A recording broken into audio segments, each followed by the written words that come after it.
Good evening, everybody, and Shabbat Shalom to the 12 tribes of Israel, scattered abroad, and believers in Yeshua Messiah.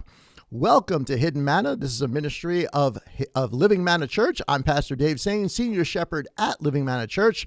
I want to bid you all a happy Sabbath. It's Sabbath here on the Northeast. Wherever you might be, maybe Sabbath is just a couple of hours away. Maybe it's already happened to you, but wherever you are, if you're viewing us, Shabbat Shalom to you. This is a conversation tonight about the things of Yah. We're going to talk about all sorts of different things. And to do that, of course, my dear brother Max is with us again tonight. Hey, bro, how you doing? Hey, what's up, buddy? Shabbat Shalom to everyone out there. Shabbat Shalom. Favorite time of the week, right? You know what? I'm not tired.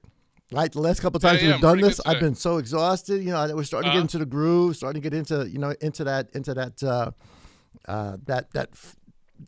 Sabbath mode.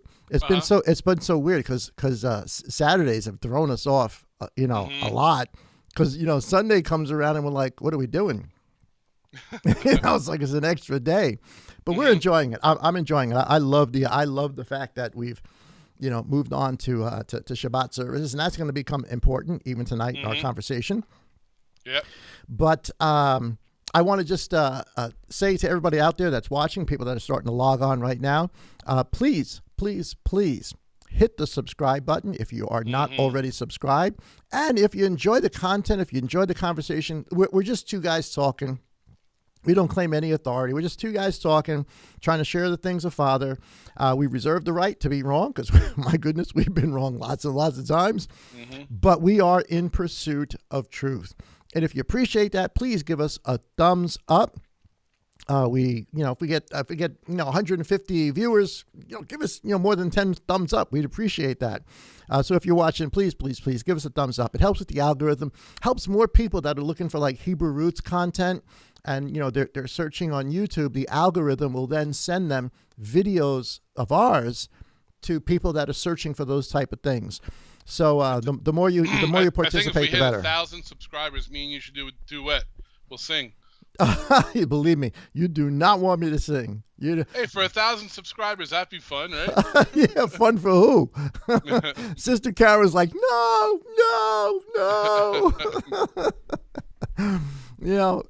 I think Father, sometimes he just humbles us. He gave me the ability to speak. I love speaking. I love trying to share. I love trying to explain things in a way that you understand the concept that's in my mind, so you see the same picture. So I can speak, but Father said he can't sing. Just to humble him. He gave you the voice.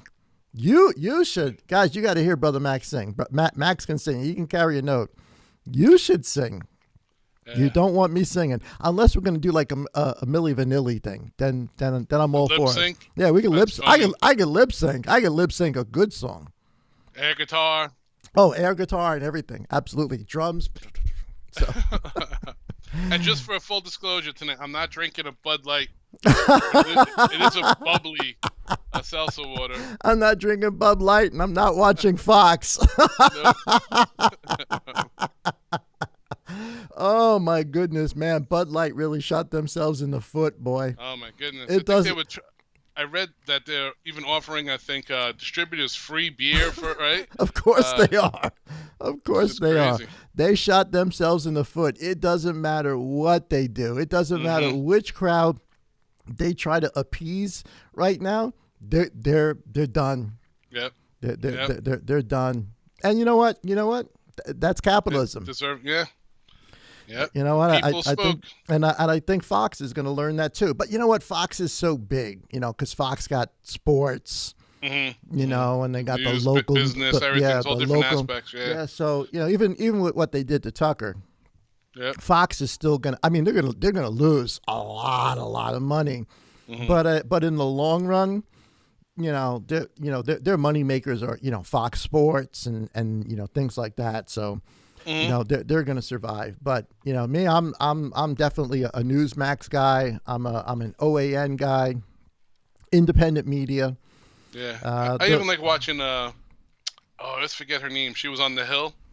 and she left. Oh, yes. Iverson, Kim Iverson. Yeah, I love listening to Kim Iverson. She's just so middle of the road. Yep. Let's give us facts. Let's get information. Like the olden days. Well, who knows? I don't think they've ever given us straight news. No. Media has always been. It's a propaganda. It's what's coming from the higher ups that want us to. Media is not about telling you the news. It's about shaping the way you think. Mind control, yeah.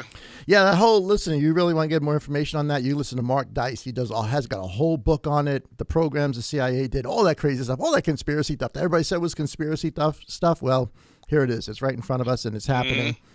But that's another conversation for another day. Like your shirt. Ah, yeah, there you go. Obey Yah. Yeah, there we go. I got my Psalms one on. I see that. Yah is my strength. I see that. I see the Hebrew letters there. All right, so listen, we got a crazy video we're going to show you guys, and I want to apologize up front before you see the video, because first time I saw the video, and I sent this. I don't know if you remember. I sent this to you. I think on Telegram, because that's where I originally got it from. I got it from Telegram, so I sent it to you on Telegram. I don't know if you ever saw it or not.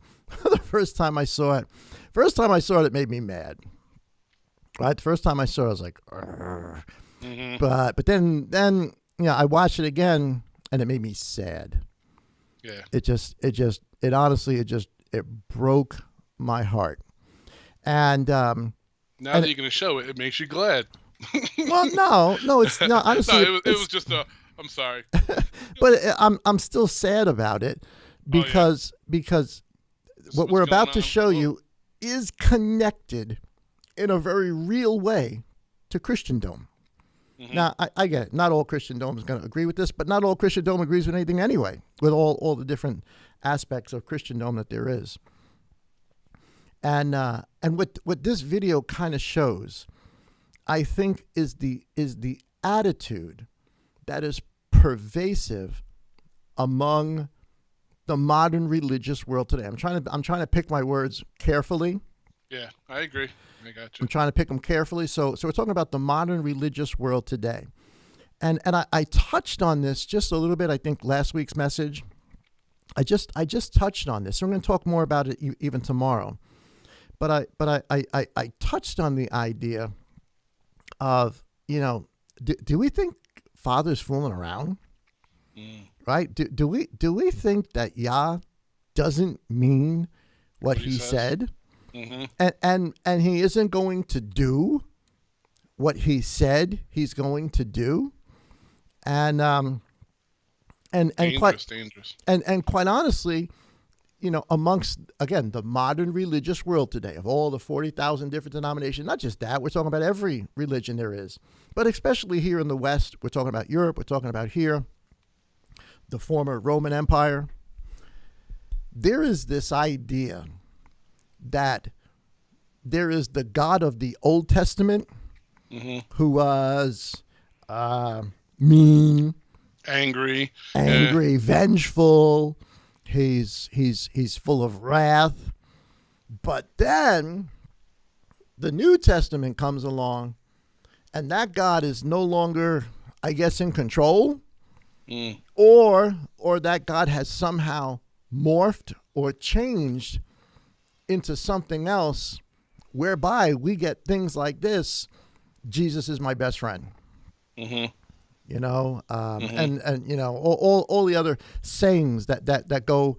It's like a gospel that they've preached that the Messiah went rogue, and that he represents a different God than the God of what we would. So the God of the New Testament is somehow different than the God of the Old Testament, because most people say, well, the God of the New Testament is of love, and he's of mercy, and he's of forgiveness. He's a patient God, and we somehow, because of that, get this idea that because of that, because of the way we think about him, a lot of our actions amongst the modern religious world and the historical religious world as well, but all the way up to where we are today, we do things We say things. We are involved in things. We allow things. Look at what's going on in our world today. Mm-hmm. I mean, man, it's nuts. I spend some time.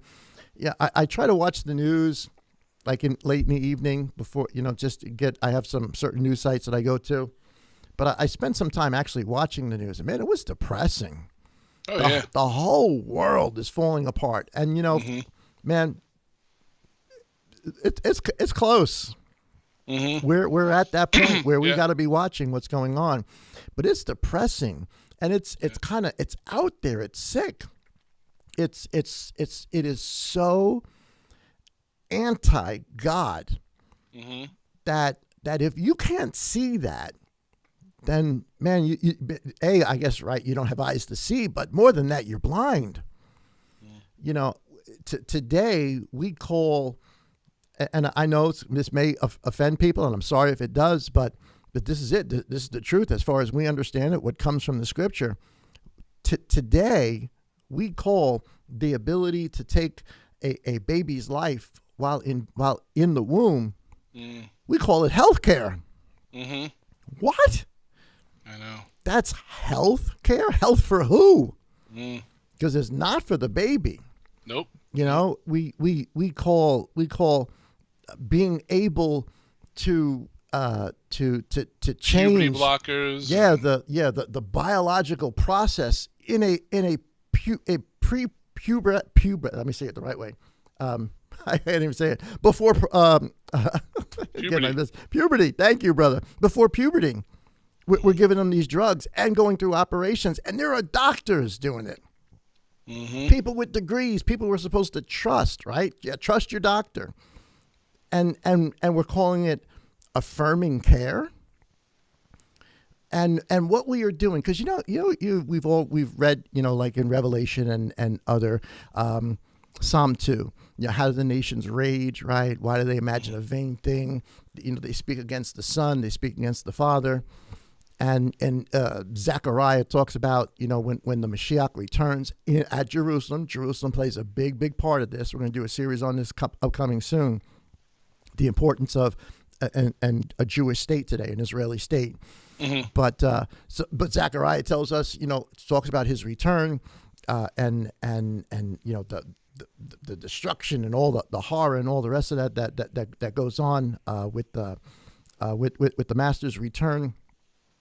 And it amazes me how we look at those things and we think, okay, I absolutely believe that when Messiah comes, it's going to be bad. It's going to be bloody. He talks about blood from a horse's bridle. Horse's bridle, yeah. Right. Matthew talks about wherever the eagle is, there the carcasses will be. So the actual return of Messiah is something. But we ever read the verses where it says, how like a Psalm 2, how the nations rage, or Revelation 19, it says the armies of the beast and its people, they made war against the Lamb who is coming, or against the King of Kings who is coming. Mm-hmm. And I wonder about that, because quite honestly, what could we possibly do? Yeah. What weapon could we shoot at, let's say, the heavens opening up, right? Mm-hmm. And whatever that's going to look like, which is beyond my imagination, what are we going to shoot at that? Mm-hmm. That's not going to destroy all of us in the process, right? So I think, and this is just me, this is just sort of me thinking through this thing.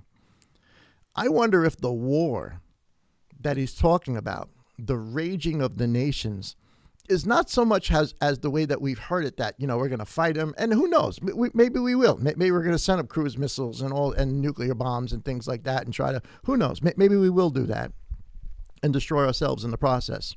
About to say, what goes up has to come down, right? But I think, I thinking spiritually, rather than bombs and missiles and guns and bullets that we're going to be shooting at Yah, or at Yeshua coming, I think we are already at war with him. I think we have been at war with him for a long time. And I think we are living in a time where we are at the apex or the climax of that war, because that's what we're watching. I think we are watching this war within the entire Western world, and it may not be going on in other cultures like China, but there's enough garbage going on there, enough garbage going on in the Middle East. I'm talking about the Western world, that the quote unquote the Christian world, right? The Judeo-Christian world. That we are already at war with him. And maybe I'm right, maybe I'm wrong. I'm just putting it out there for thought. Maybe that's the war that it's talking about. Mm-hmm. That's the war that we've been waging against him. We have refused. We've stuck our fists at him. We said, we will not do this. We will live this way. We will affirm this. We will do this. We will call this health care. And the list goes on and on and on and on and on and on and on. And in the middle of it, because we're at the climax of it, everybody wants to talk about end times. Man, we're living it. Yeah. The world is falling apart all around us. Financially, it's falling apart. Banks are more banks have gone under in the last 4 or 5 weeks than went under in the 2008 crash. Mm-hmm. So we're living it, but we call it something that we try to redefine change the definition as something else. So with that, we're going to show a video. Again, it's going to be maybe a little weird for you guys to watch, but this is real. And honestly, the guy that we're going to watch probably has a bigger congregation than we do. And this is modern religion. This is the direction. Not all. There's some fighting against this for sure. Kudos to them. But this is a lot of it. So here we go. Let's see if we can put this up. Drag is holy. There has been an assault on the rights of drag performers in this country, and we must call out the hypocrisy and the injustice.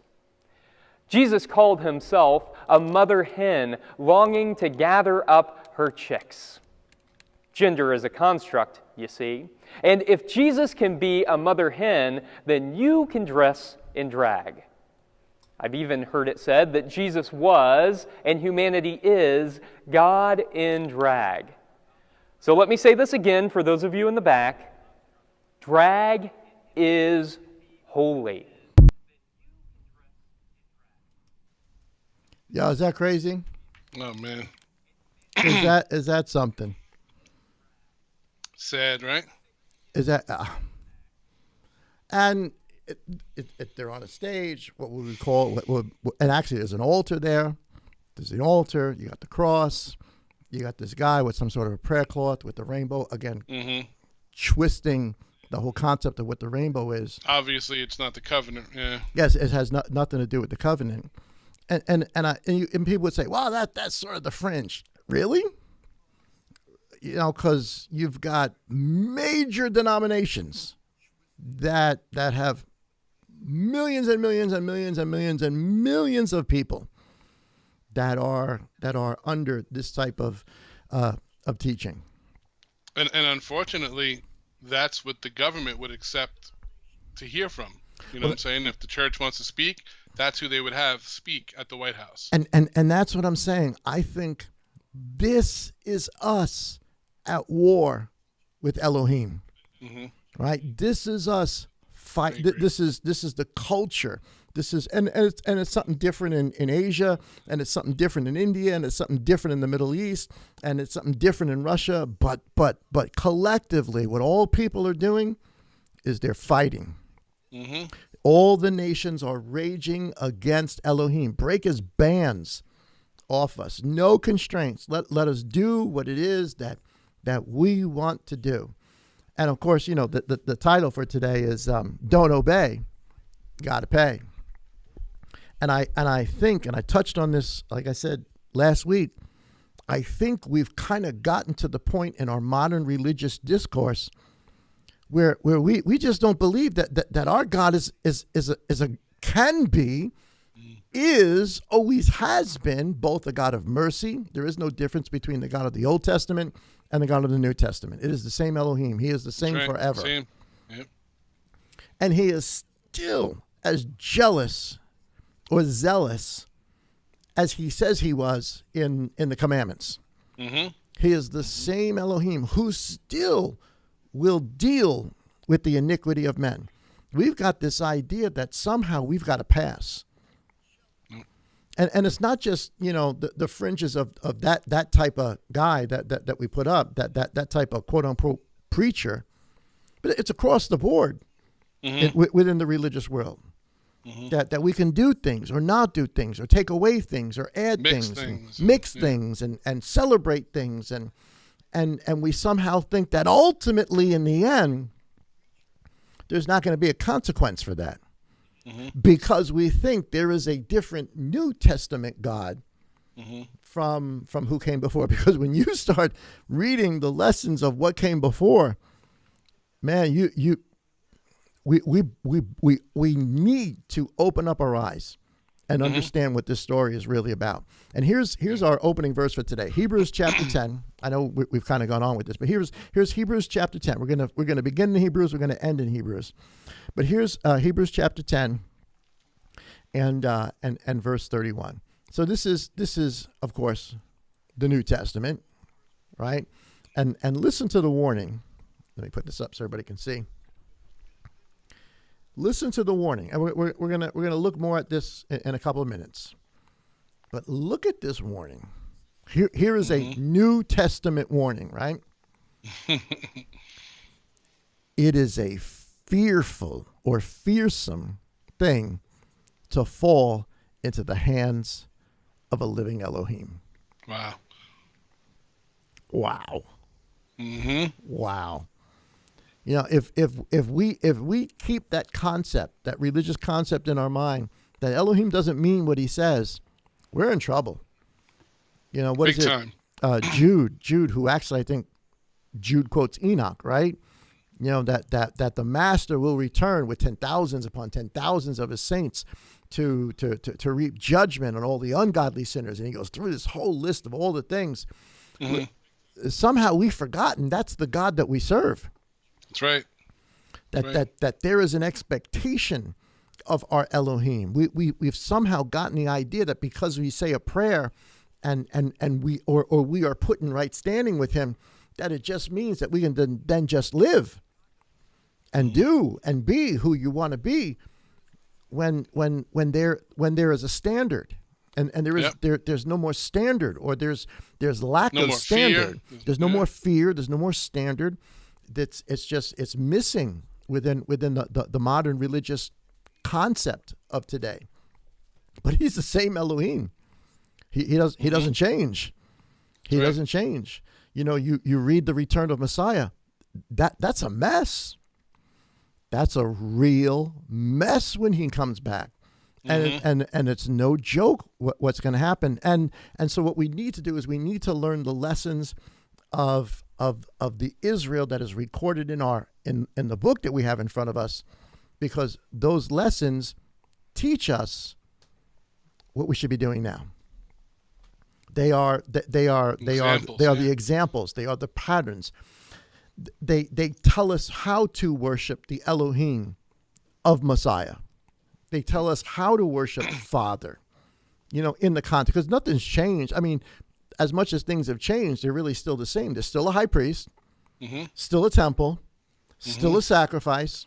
There's still priests, right? It may not be in the Middle East, in at Jerusalem, but all those things in a very spiritual but real way still exist. That's right.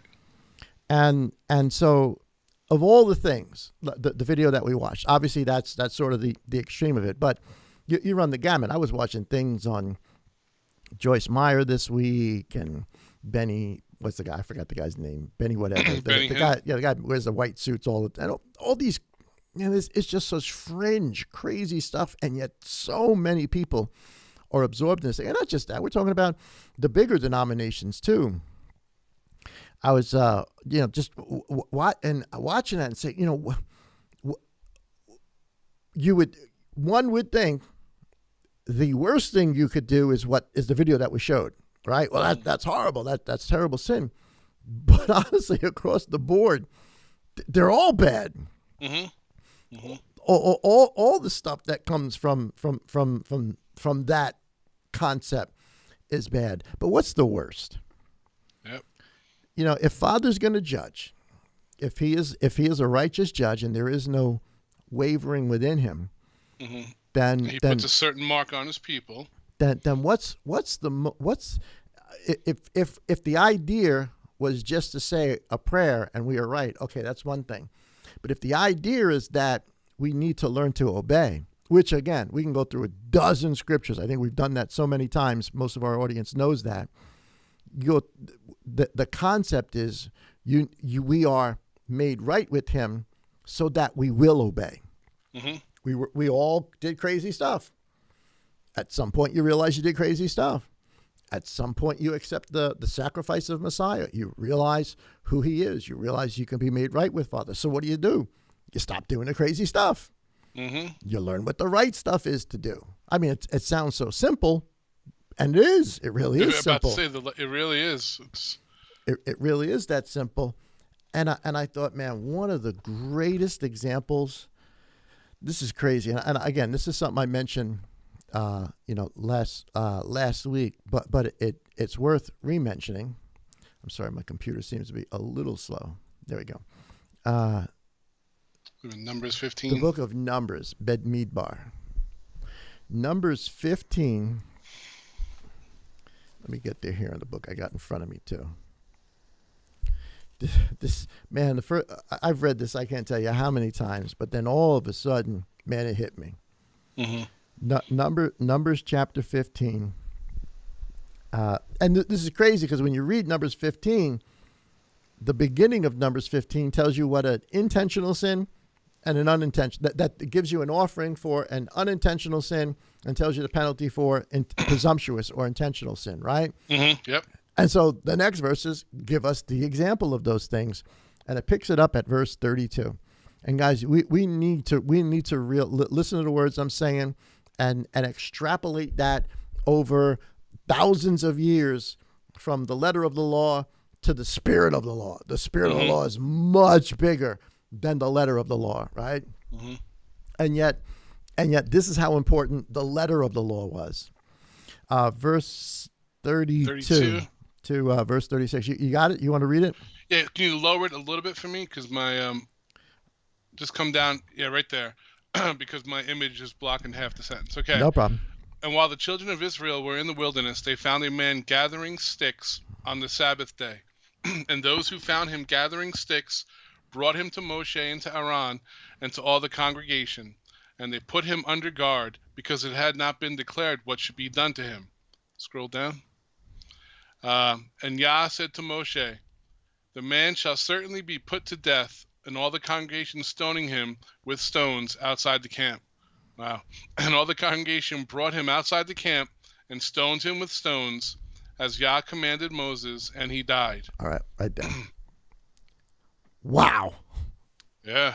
Holy cow. I know, only in India, but holy cow. Holy cow. Dude. It's big time, man. For going out and picking up sticks, this is the penalty. I mean, this is absolute.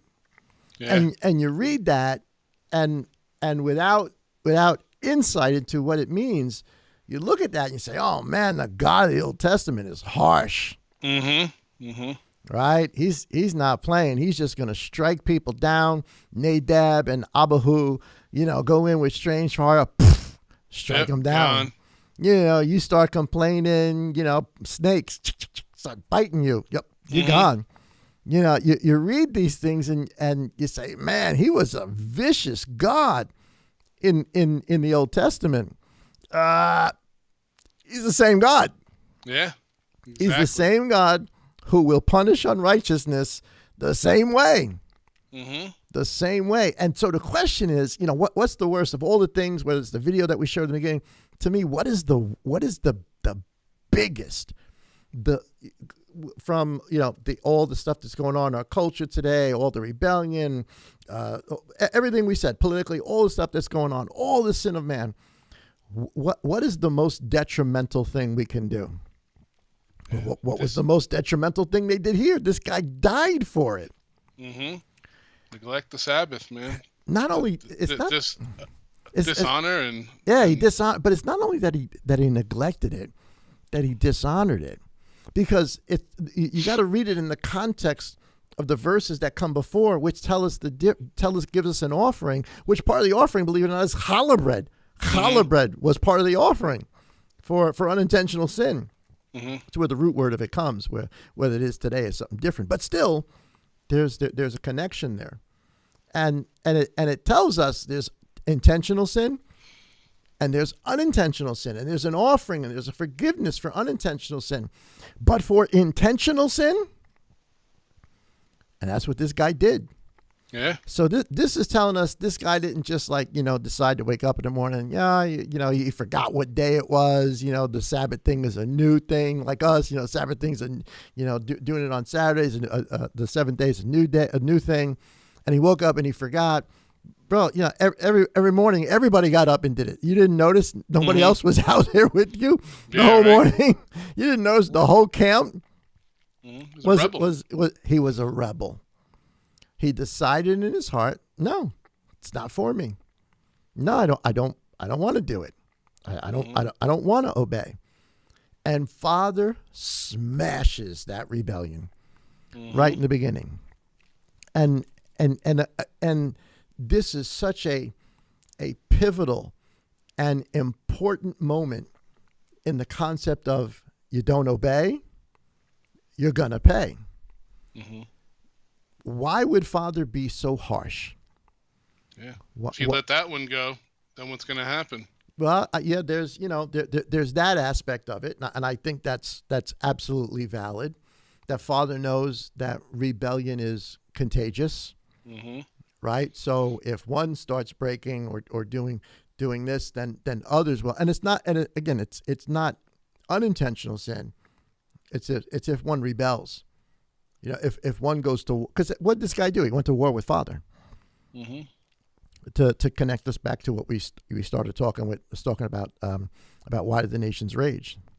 That we are already at war. Humanity is already at war with Father. It's already at war with the truth, and we're watching it in our culture. But here's the beginning of it.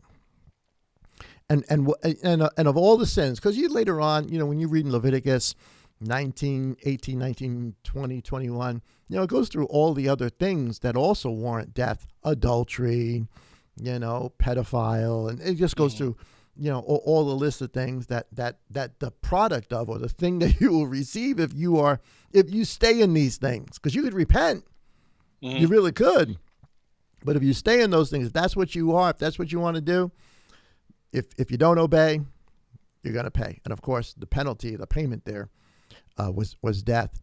So here's this dude, and he does this, and of course, horrible penalty. And people look at it and say, "Oh, man, I'm glad God's not like that anymore." Yes, he is. Yes, he is. Yeah, and I think a cool little insight we see even with Yeshua when he heals the blind man, right? And he says, "Go and sin no more unless something worse happens to you," right? So we still see that the same verbiage in the New Testament, right? We still see it there. Yeah, man. If we think that somehow Father has changed, now what has changed? It's not that it is that anything has changed per se, but Father wills that no one would die. Right? That's his ultimate desire. That's what we read within the New Covenant, right? Yahweh, and it's not that that's the new covenant. That's the old covenant. That's what Ezekiel 18 says, that I should have pleasure in the death of an unrighteous. I don't have pleasure in the death of an unrighteous one. So the New Testament isn't telling us anything new. It's telling us what the way Father always was. He doesn't have pleasure in this, but there's a standard. There's an absolute standard, and if so why would Father be so harsh on this guy? Because of what this represented. This represented a defiance, a rejection of the very concept that is honestly the key to understanding the whole story. Mm-hmm. Or Yep. let me say it this way, one of the keys, a major key to understanding the whole story. And that's the seventh day. Yep. This whole covenant is a 7-day covenant. Father worked 6, he rested on the 7th. It's a prophecy. And we'll talk more about that tomorrow when we get into more about the branch. But it's a prophecy. And so Father wanted us to do it, and over time understand it. Mm-hmm. And now here we are today, we have the opportunity to understand it, to realize that everything that the Sabbath is about a timeline. The Sabbath is a prophecy. The Sabbath is the whole story. And then when you go beyond this guy, how many times does Father, is he fuming at the house of Israel for disobeying? All the adultery and all the rest of that. And yeah, they did all of that. They also offered up their children to Moloch. They also did the pansexual thing with, Tammuz and Semiramis or Diana or whatever other goddesses and gods there was, the Romans, the Greeks, et cetera, all the sexual stuff, they did all of that stuff too. But what do they get kicked out of the land for? Yep. Oh, disobeying the Sabbath. And it's so funny because, go ahead. No, go ahead, bro. No, I was just going to say that's the key thing, right? To the whole, the 7 days right from the beginning. And that's the one thing that all you see through Scripture is the one thing we keep on breaking and breaking. And it was just a little thought there. Go ahead. So there's what this guy does, right? And then later on, we read, I think we did last week. We talked about Ezekiel 20 when he talks about, what did you do when I took you out of Egypt? What did you do? You broke my Sabbaths again and again and again and again and again and again and again. So in Ezekiel's time, of course, they're in trouble and being scattered because of what? Breaking the land Sabbath. It's still a Sabbath because it's still the story. So. And of course, they get punished for it. They get kicked out. And then Messiah comes along, who is what? See, here's the key. Here's the connection. Who is Messiah? Yep, the Lord of the Sabbath. Is the Lord, the Master, right? You can say Lord, you can say Master. It means Master. I know people get all crazy about the whole idea of Baal and everything. It means Master, right? Don't. There's certain parts we just can't read into. Again, another message for another day. Anyway, he's the Master. He's the master of what? The Sabbath. And what does he get ridiculed for throughout his ministry? For doing things on the Sabbath. Yep. And that's ultimately when he tells us he is the master, the King of Kings, the Lord of the Sabbath. So now we've got a little bit bigger picture. If he's the Lord of the Sabbath, and Father was so hot on this guy in the beginning and so hot on Israel throughout all the ages, what have we done? What if we, and again, maybe we did what that guy who the video we showed in the beginning. Yeah, we're doing all that. Yeah, we're doing all sorts of crazy things in our culture today. But what is the most prevalent thing that we are doing across the board that we can look to, draw back, and make a plumb line from the beginning to the end? And say, no, this is an issue. Yeah. This is a big issue because you're not going to understand what the story is about if you don't understand this. If you don't get this, if you don't begin to obey this. And we're walking around in society saying, "Oh, that's not for us," right? And then we have this idea, and here it is, modern religion today. What is the one thing that is neglected across the board in all religious circles? The Sabbath. Yep. It's meaningless today.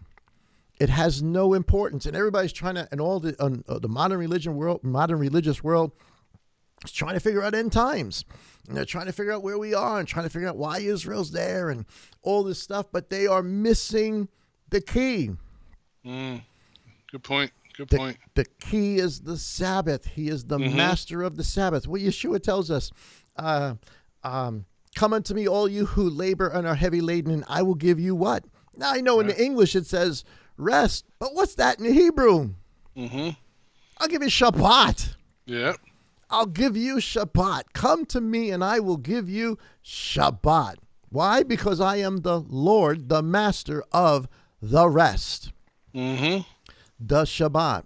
And you know, multiple times we in so many different ways we could bring this concept up where the master says this over and over and over again, heals over and over and over again, showing them. And what do? We rejected it. Yeah. We changed it. So, so you know, as bad as all the stuff is that's going on all around us, and believe me, it's bad. It's really, really bad. But even if you begin to morally or ethically clean up some of those things, you don't do those things, you're against those things, that's kind of what we would call the conservative world today. Does that really heal the problem? Does that open up the door of your understanding to what the whole story is about? No, it doesn't.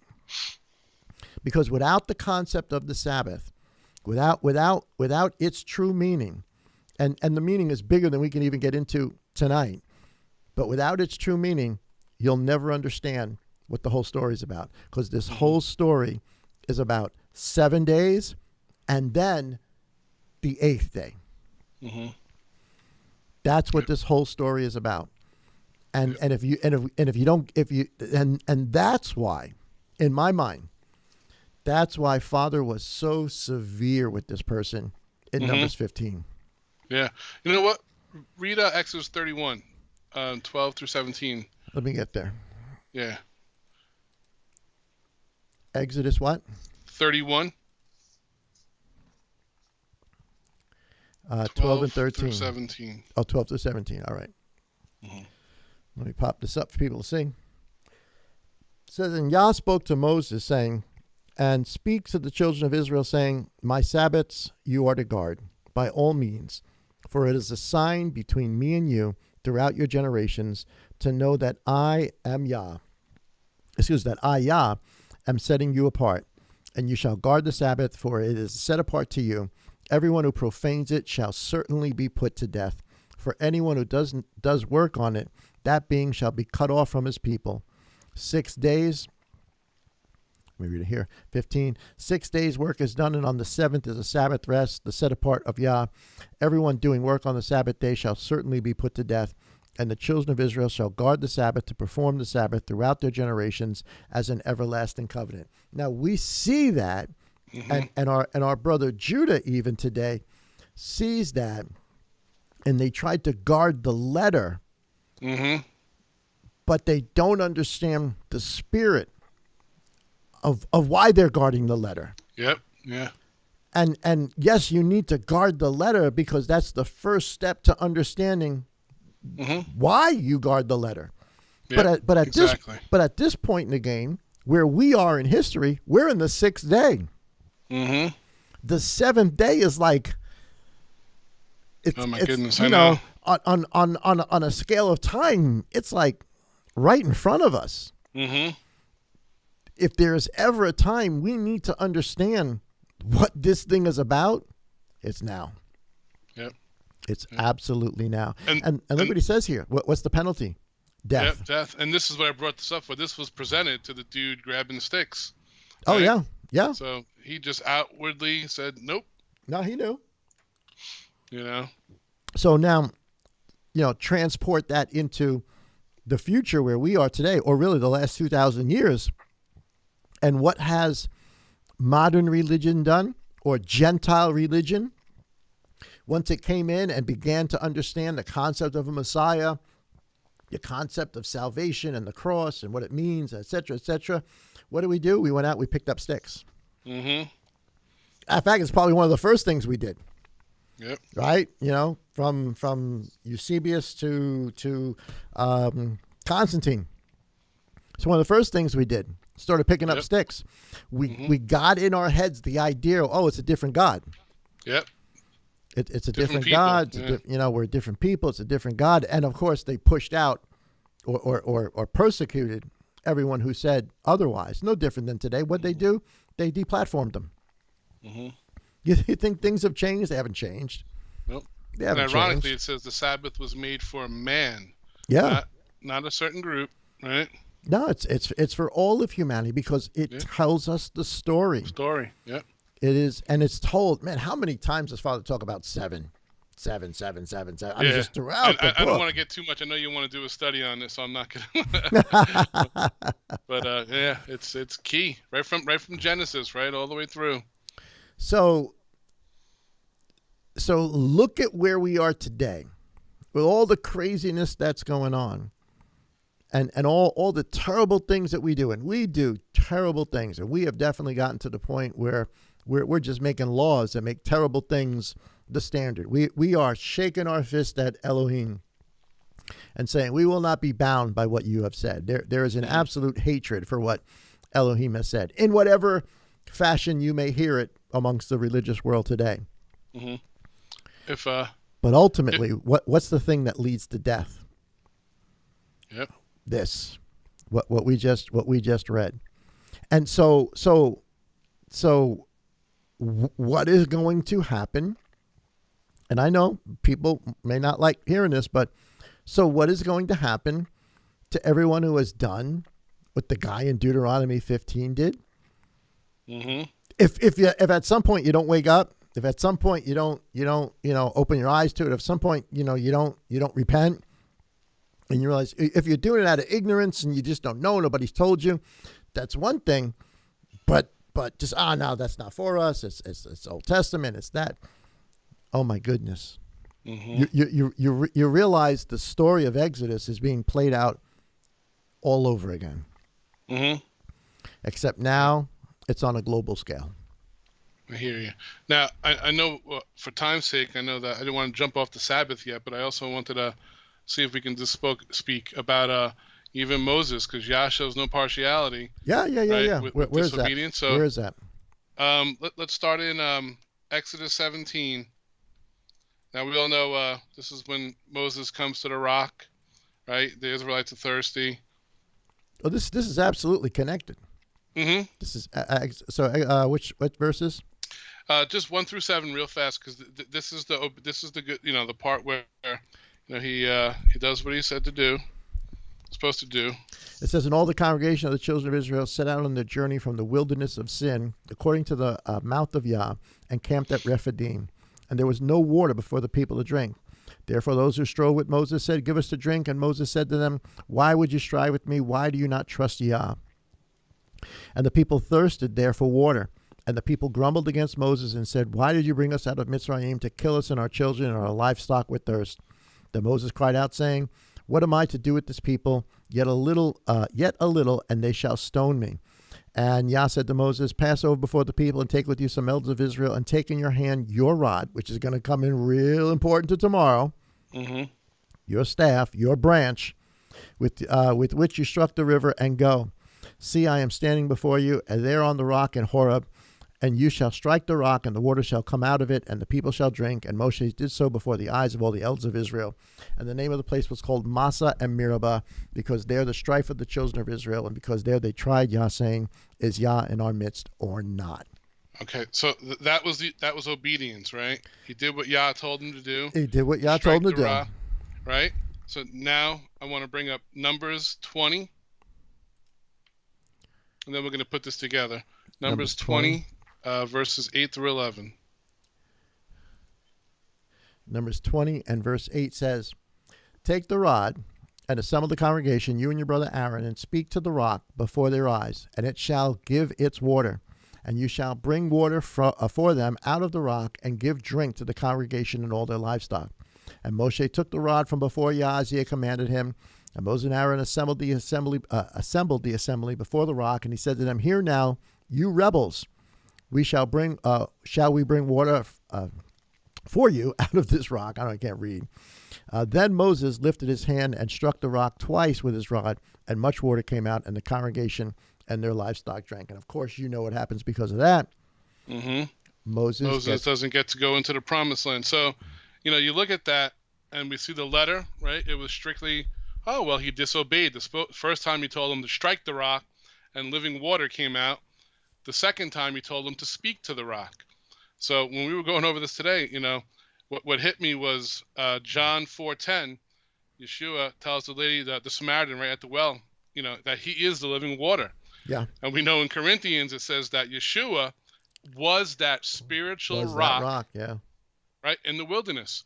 So when the heart of the law, or the truth of it, Yah was showing them that the Redeemer, right, was the rock, Yeshua, and when Moses struck it, water flowed, and it was the same exact picture what happened to Yeshua, right? He was struck for us, and out of him living water flowed. So I think Yah was really ticked off because the second time he struck it, you don't strike the lamb twice. He died once for our sins, and it wasn't a continual thing. So, Ooh. But you know what that is?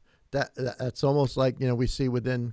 We've all been there within the modern religious world. Every week I go back and I get saved. Yeah, it don't work like that. Mm-mm.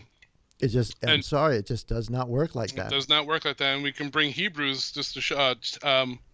Well, before we jump into Hebrews, you're talking about Hebrews 10, right? Yep. But before we jump into Hebrews, let's put a fine point on this, because this connects to what we were saying in Numbers, right? So he's telling us here, you can go back to the rock, but it's only going to be struck once. Mm-hmm. And if you think that you can go back and have it struck twice, and of course what happens to Moses, he doesn't enter into the land. How does that connect? Well, the idea is Messiah. Once we really do understand, once you really do come to repentance, you can only do it once. And then you start to obey, and then you start to learn, and then you start to grow. And then there are plenty of times you can go back to the rock and ask for water.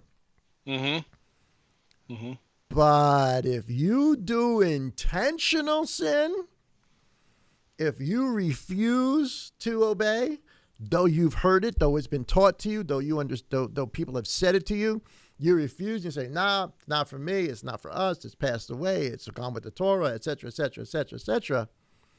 Well, then you need to strike the rock twice. And that's not a place you want to be in. Nope. That is not a place you want to be in, because that's intentional sin. And you won't see the promised land. And you will. There it is. You will not see the promised land. Here is. I know we're such Debbie Downers tonight, but this is stuff we'll talk more about the importance of the Sabbath and how it's a calendar, a prophecy, etc., tomorrow.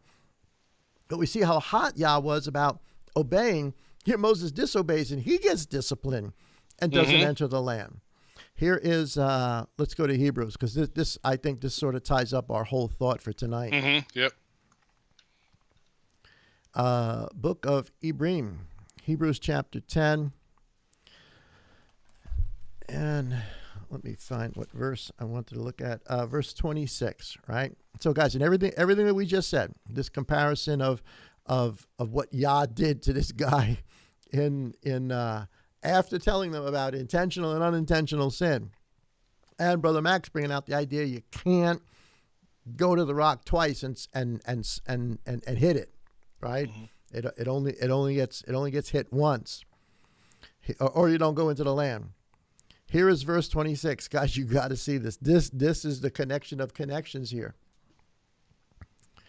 For if we sin purposefully, after we have received the knowledge of the truth, which is Numbers 13, 14, early part of 15 that we just read, what Moses received. After we received the knowledge of the truth, there no longer remains slaughter offering for sins. There's no two offerings. Mm-hmm. Right? There's no two Messiahs. You can't go back.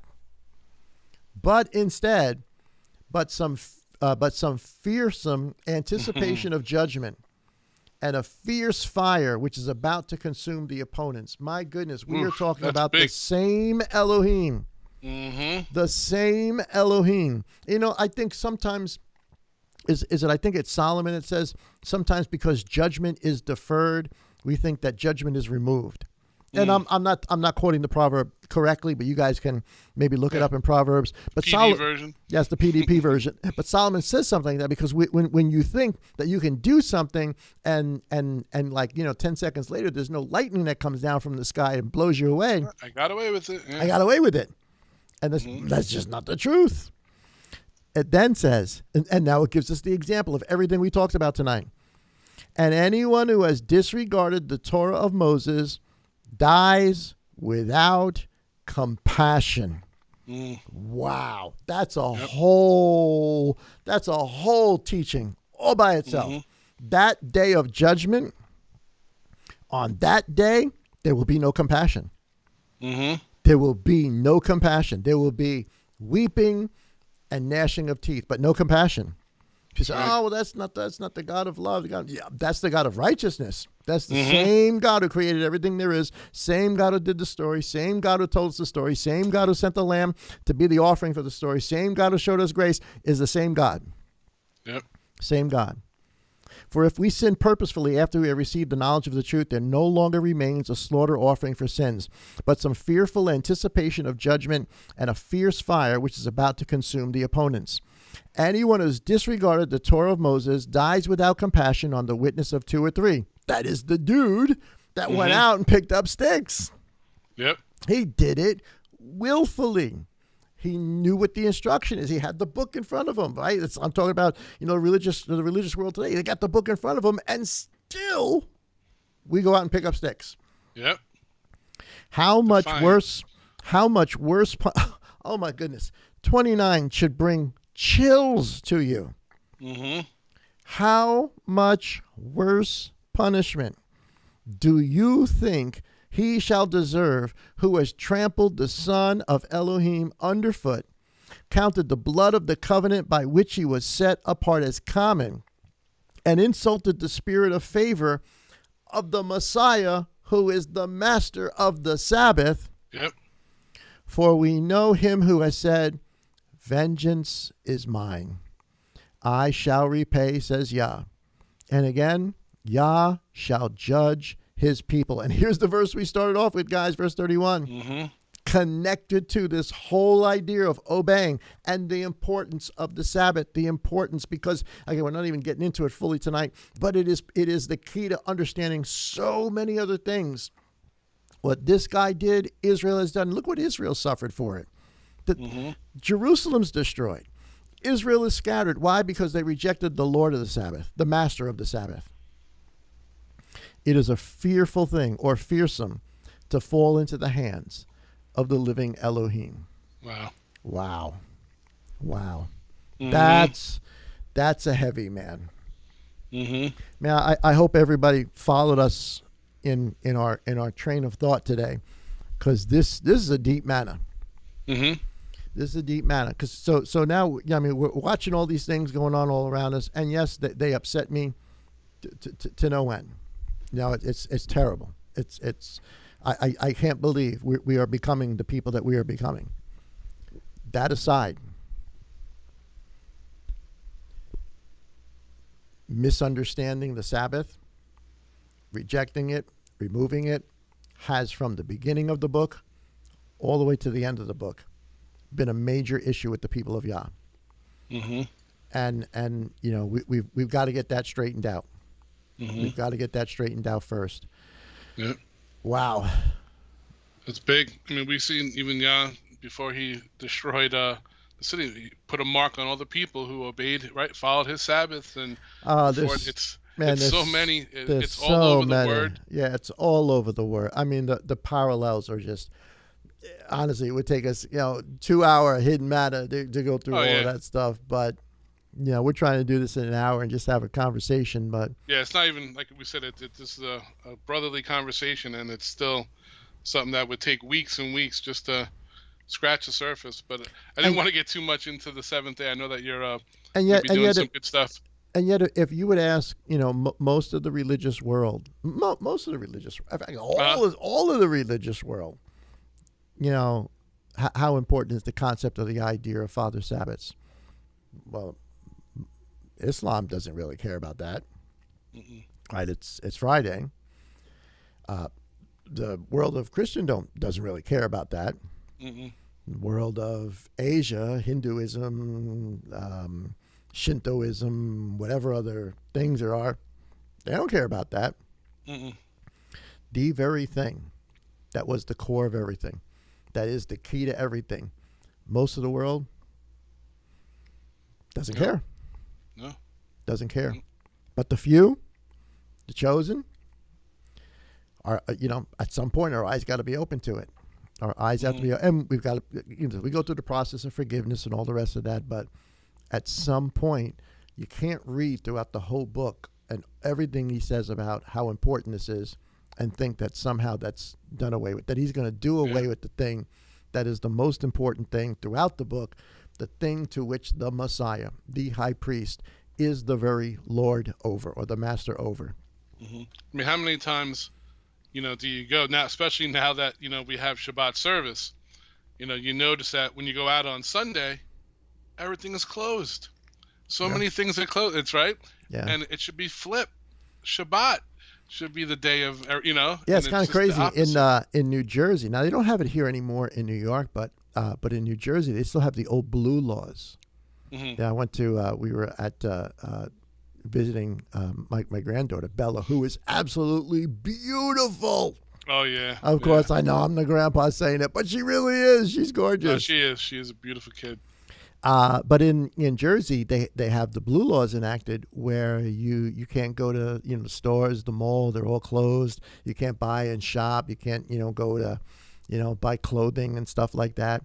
Now they used to have it here in New York. That New York has sort of gone past that idea, but it's still out there in New Jersey. Sundays? On Sundays. Is that I remember being a kid. You couldn't even go to buy alcohol till after, right? They locked it all up to a certain point. Yeah. Yeah, they were called the blue laws.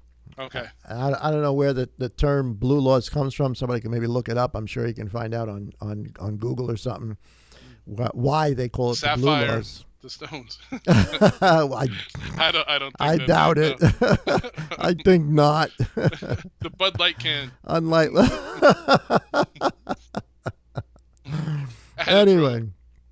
Anyway, brother. So that's kind of just it for tonight. So a deep thought, but it is connected to everything we've been talking about throughout Morning Manners. It's connected to tonight. We dropped some hints tonight about tomorrow. And tomorrow we're going to get more into the idea or the concept of the branch. Yep. With that said, man, Shabbat Shalom. Shabbat Shalom, brother. It's good to see you tonight, man. Sabbath, man. Good to see you, buddy. You too, man. Peace, bro. All right. Peace out, buddy. All right, guys. I hope you enjoyed that conversation. I know a little deep, but really, really important information. Guys, don't forget to hit the subscribe button and, of course, the like button if you enjoyed the content, the conversation that we're having. And don't forget to join us tomorrow morning at 10:45 for our Shabbat service, our Saturday service. We look forward to seeing you guys there. Be part of it. Again, join up. Subscribe if you're not subscribed. Hit the like button. We would appreciate that. And, of course, we got stuff going on all during the week. If you have not downloaded the app, or if you're having trouble with the app, you can always call us. You can always, get in touch with us. We'll try to help you through that. PM will try to help you through that technically. But you need to get the app to be part of the conversation, part of what we do in our chat rooms. We talked with Sister Pamela. She is doing better. She's trying to figure out with her doctors what's going on, but she's definitely doing better. Talk with her today, and I just wanted to say to her, LMC is praying for you. And she wanted to also for me to say to LMC, thank you so much for all of your prayers. So thank you, guys. Thank you. Have a wonderful evening. Enjoy the rest of your Shabbat Eve, and we'll see you tomorrow morning on the day of rest. Yah bless, and of course, Shabbat Shalom.